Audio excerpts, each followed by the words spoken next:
Sir, आप देख रहे हैं ईमान एग्जाम स्टडी पॉइंट। यदि आप इस चैनल पर अभी नए हैं तो प्लीज़ इस चैनल को लाइक एवं सब्सक्राइब करके ऑल नोटिफिकेशन ऑन कर दें, जिससे कोई भी नोटिफिकेशन आए तत्काल आप तक पहुंचे।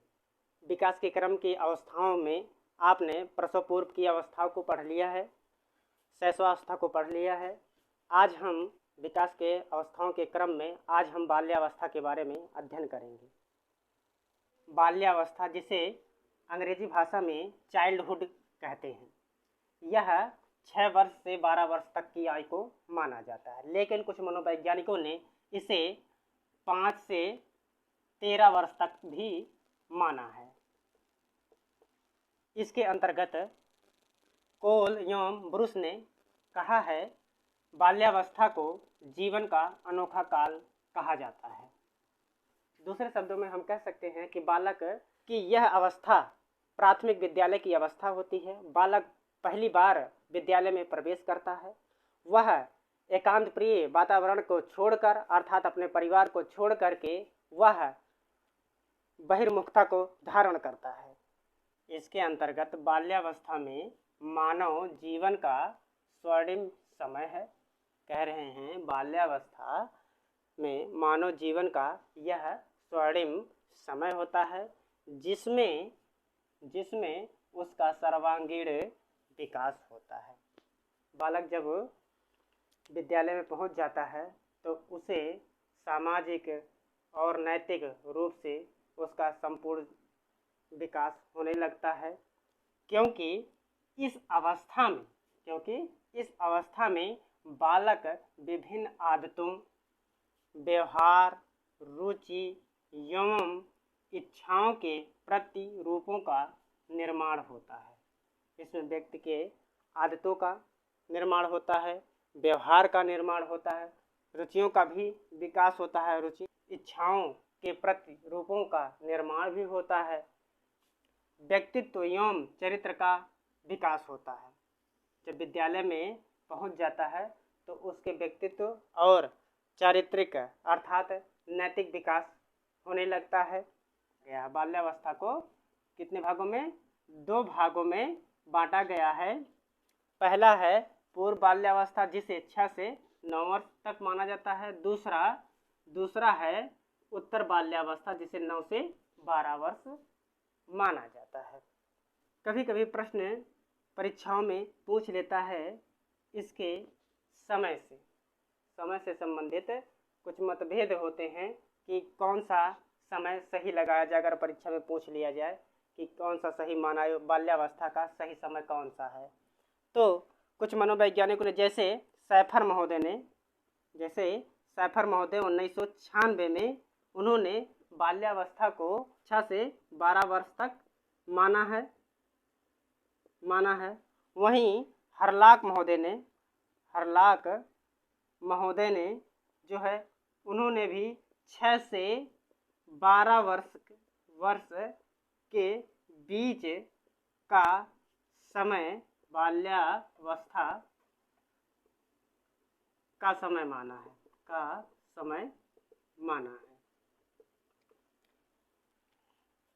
कभी कभी परीक्षाओं में 6 वर्ष से 12 वर्ष ना दे करके 5 वर्ष से 13 वर्ष दे देता है। ये भी सही माना जाता है।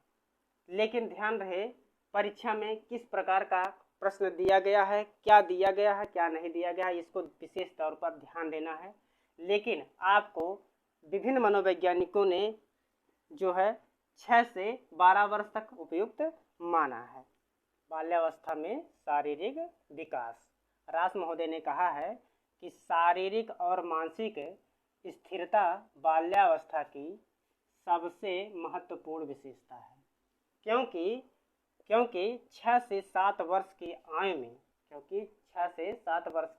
आयु में बालक के विकास में स्थिरता आ जाती है।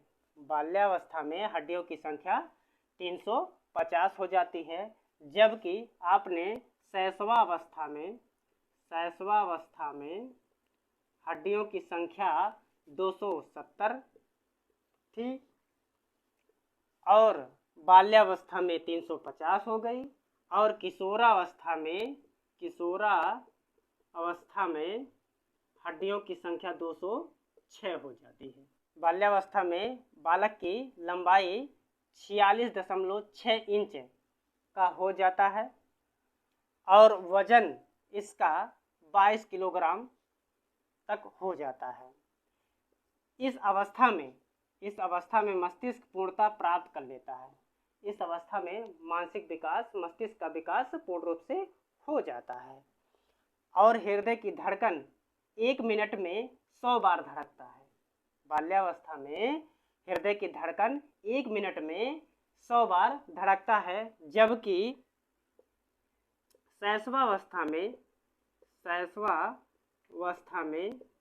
1 मिनट में 140 बार जो है धड़कता है और किशोरावस्था में 72 बार 1 मिनट में धड़कता है। 2 वर्ष में लड़कियों की ऊंचाई बालकों की अपेक्षा ज़्यादा हो जाती है। कितना ज़्यादा हो जाती है? प्रारंभ में बालकों की ऊंचाई 108 सेंटीमीटर लगभग होती है और बालिकाओं की 107 सेंटीमीटर लगभग होती है। अंत में अर्थात 12 वर्ष में वह क्या करता है? बालक 138.3 सेंटीमीटर का हो जाता है और बालिकाएं 139.2 सेंटीमीटर की हो जाती हैं। अर्थात 2 वर्ष में लड़कियों की ऊंचाई बालकों की अपेक्षा ज़्यादा हो जाती है। बालक और बालिकाओं में यौन भिन्नताएं स्पष्ट होने लगती हैं। इस अवस्था में बालक और बालिकाओं में यौन भिन्नताएं स्पष्ट होने लगती है। उनका शारीरिक विकास तीव्र गति से होने लगता है।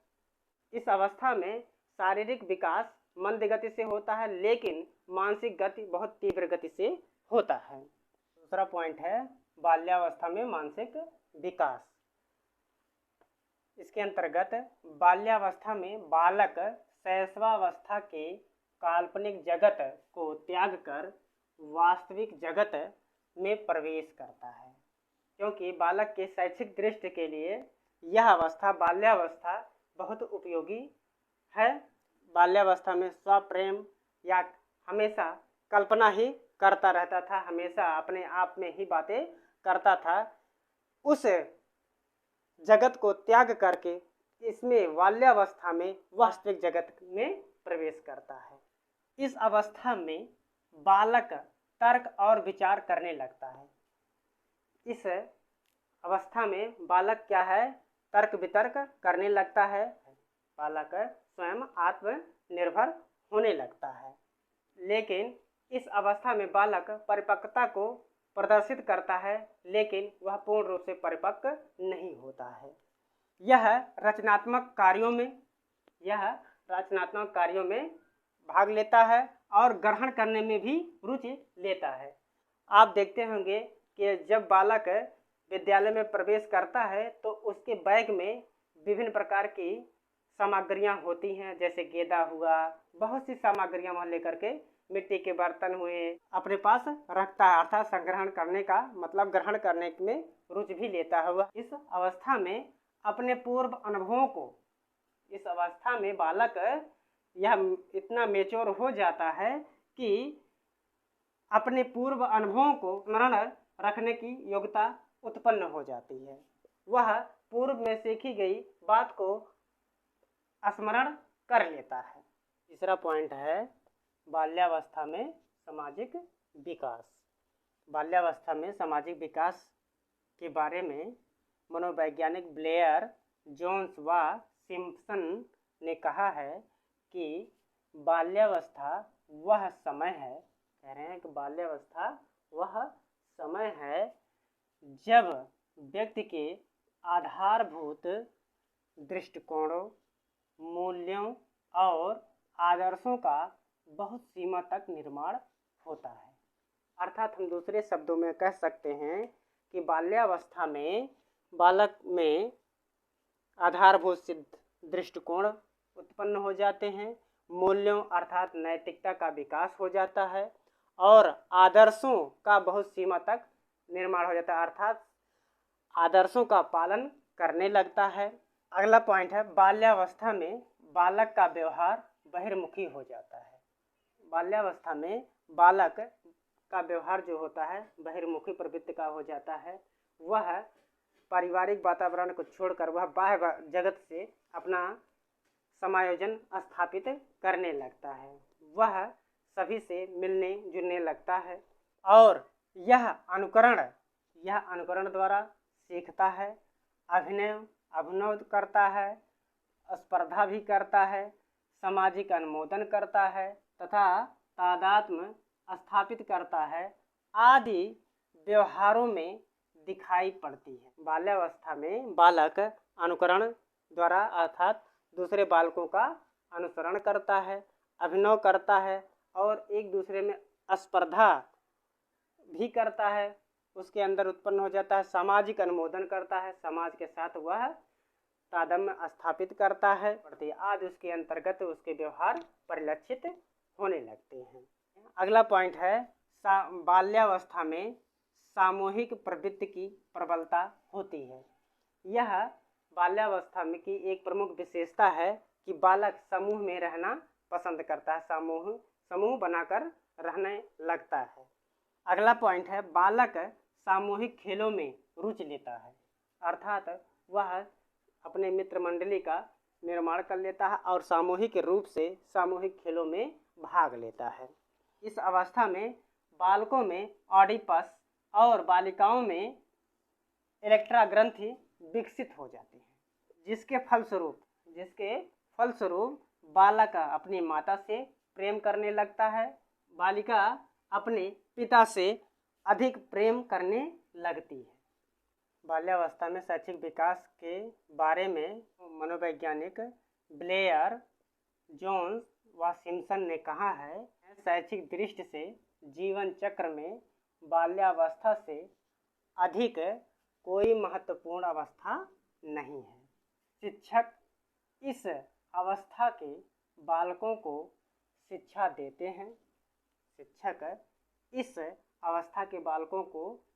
देते हैं।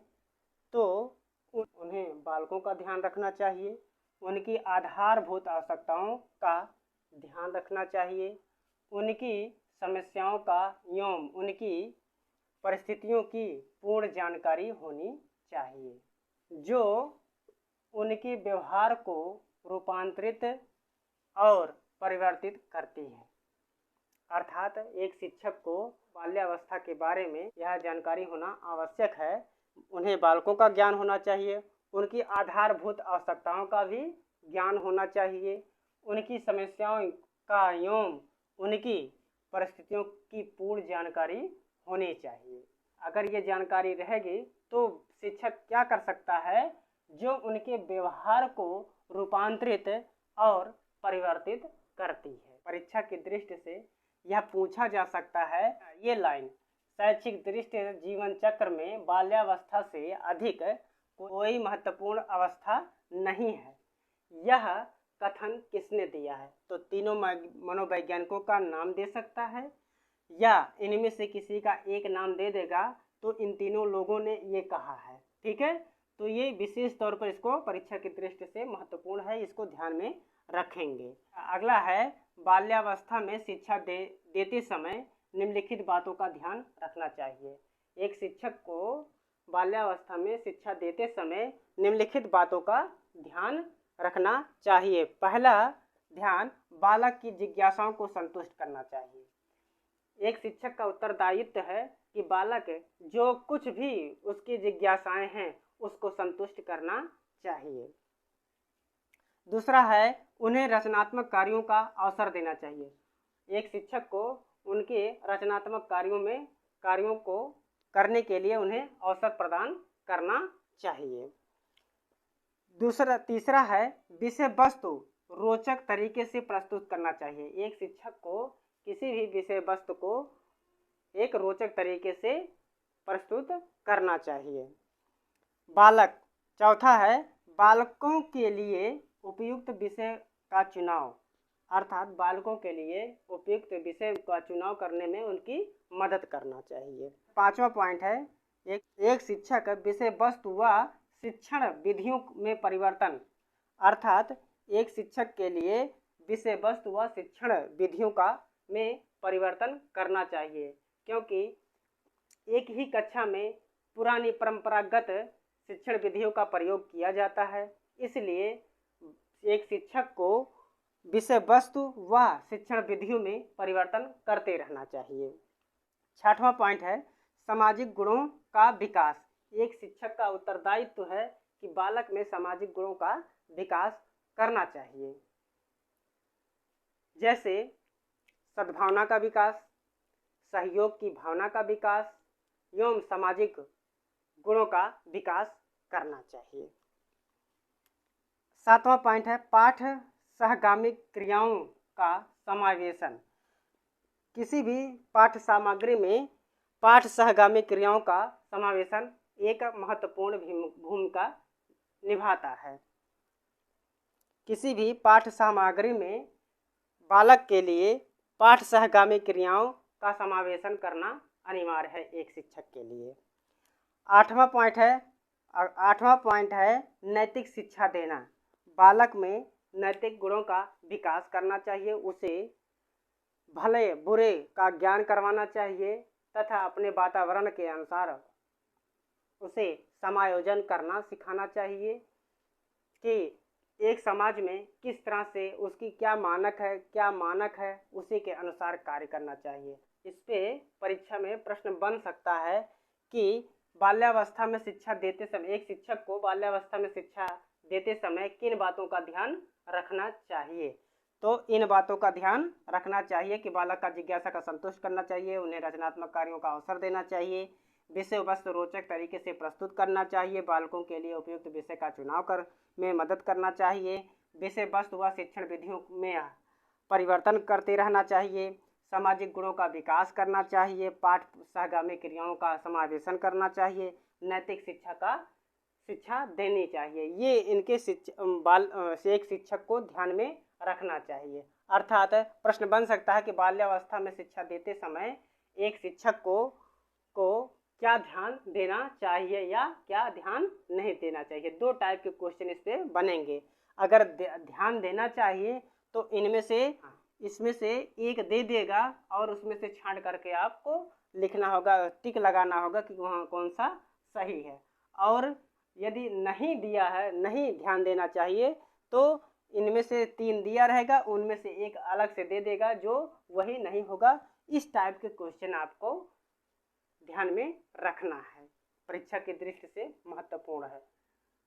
और अभी तक यदि हमारे चैनल को लाइक एवं सब्सक्राइब नहीं किया है तो प्लीज़ लाइक एवं सब्सक्राइब करके ऑल नोटिफिकेशन ऑन कर दें और शेयर अवश्य कर दें, जिससे जो भी भाई बहन शिक्षक भर्ती की तैयारी कर रहे हैं उन तक यह पहुंच सके। बाल्यावस्था के अंतर्गत कुछ महत्वपूर्ण परिभाषाएं भी हैं, उनको ध्यान में रखना है, जो आपको याद रखना है। ठीक है, बाल्यावस्था के अंतर्गत कुछ महत्वपूर्ण कथन हैं जो इस प्रकार हैं।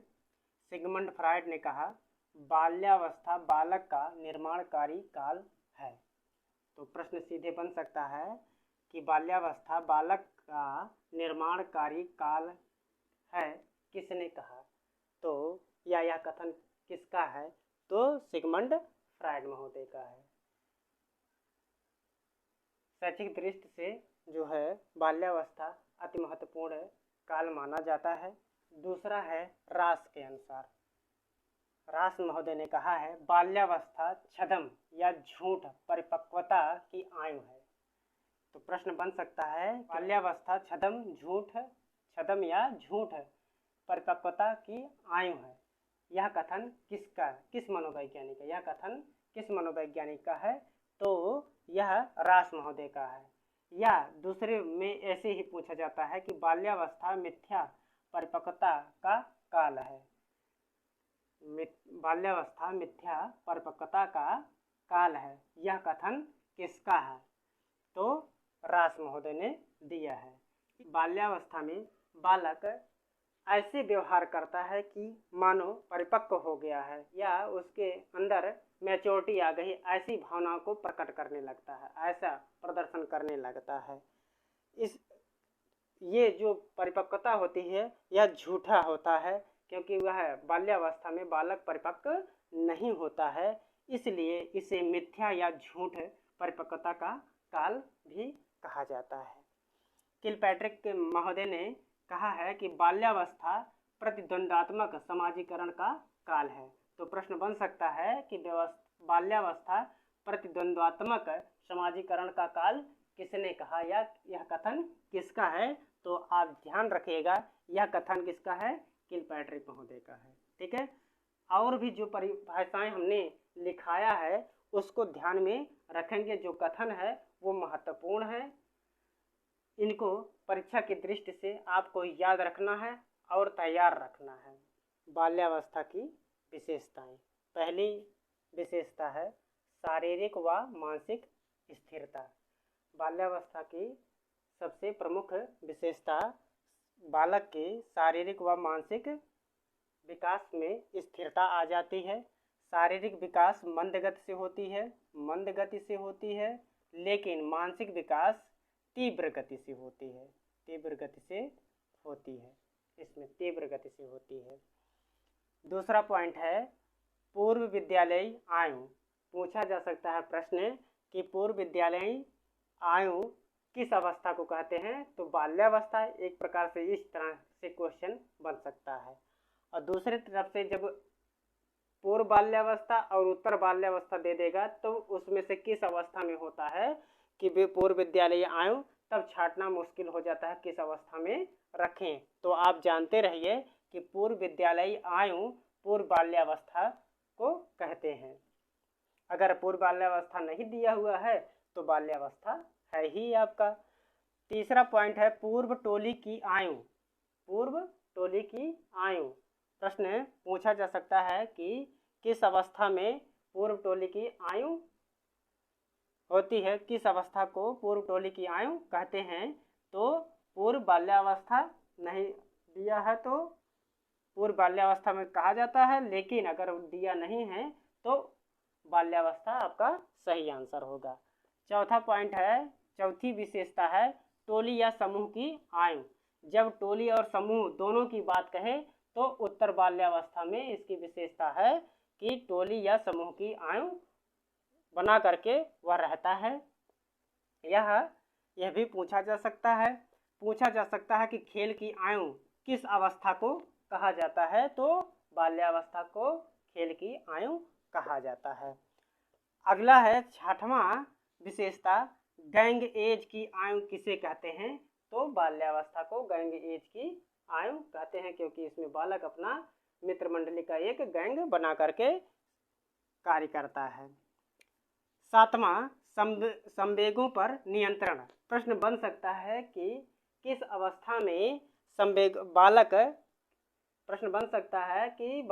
किस अवस्था में संवेगों पर नियंत्रण कर लेता है? तो बाल्यावस्था में कर लेता है। तो यहाँ पर 7वां पॉइंट हो गया आपका। 8वां पॉइंट है चुस्ती या फुर्ती की आयु किस अवस्था को कहा जाता है? तो बाल्यावस्था को कहा जाता है। 9वां पॉइंट है आत्मनिर्भरता की भावना का विकास किस अवस्था में होता है? तो बाल्यावस्था में होता है। 10वां विशेषता है रचनात्मक कार्यों में रुचि। प्रश्न बन सकता है कि किस अवस्था में बालक रचनात्मक कार्यों में रुचि लेने लगता है? तो बाल्यावस्था में। अगला विशेषता है 11वां सामाजिक एवं नैतिक गुणों का विकास। प्रश्न बन सकता है कि सामाजिक गुणों एवं नैतिक गुणों का विकास की किस अवस्था में प्रारंभ हो जाता है? तो बाल्यावस्था में। 12वां विशेषता है बहिर्मुखी व्यक्तित्व का विकास। प्रश्न बन सकता है कि किस अवस्था में बहिर्मुखी व्यक्तित्व का विकास होने लगता है? तो बाल्यावस्था है। अगला पॉइंट है 13वां पॉइंट संवेगों का दमन व प्रदर्शन। बालक किस अवस्था में संवेगों का दमन और प्रदर्शन करने लगता है? तो बाल्यावस्था में। 14वां पॉइंट है विशेषताओं में काम प्रवृत्ति की न्यूनता। इस अवस्था की बहुत महत्वपूर्ण विशेषता है कि इसमें काम प्रवृत्ति की जो न्यूनता पाई जाती है यह सुषुप्तावस्था में होता है। ये काम प्रवृत्ति शैशवावस्था में तीव्र गति से रहता है और बाल्यावस्था में मंद गति से और किशोरावस्था में फिर तीव्र गति से प्रारंभ हो जाता है। 15वां पॉइंट है सामूहिक खेलों की में रुचि। 15वां पॉइंट है सामूहिक खेलों में रुचि। तो प्रश्न बन सकता है किस अवस्था में, बाल विकास की किस अवस्था में बालक सामूहिक खेलों में रुचि लेने लगता है? तो बाल्यावस्था। 16वां विशेषता है संग्रह प्रवृत्ति का विकास। तो प्रश्न बन सकता है किस अवस्था में संग्रह प्रवृत्ति का विकास हो जाता है? तो बाल्यावस्था में। 17वां पॉइंट है जिज्ञासा की प्रबलता। तो किस अवस्था में बालक की जिज्ञासा की प्रबलता पाई जाती है? तो बाल्यावस्था में। अगला लास्ट पॉइंट है संवेगात्मक विकास का अनोखा काल। संवेगात्मक विकास का अनोखा काल किसे कहा जाता है? तो बाल्यावस्था को कहा जाता है। और अगर पूछ लिया जाए किसने कहा, तो कार्ल युंग ब्रूस ने कहा है। इस पे 2 प्रश्न बन सकते हैं कि संवेगात्मक विकास का अनोखा काल किस अवस्था को कहा जाता है? तो बाल्यावस्था को कहा जाता है। और किसने दिया है, कहा है, यह कथन किसका है? तो कार्ल एंड ब्रूस का है। यदि आप अभी तक हमारे चैनल को लाइक एवं सब्सक्राइब नहीं किया है तो प्लीज़ लाइक एवं सब्सक्राइब करके शेयर अवश्य कर दें। और यह अवश्य बताएं कि यह वीडियो आपको कैसा लगा, कमेंट में ज़रूर लिखें। धन्यवाद।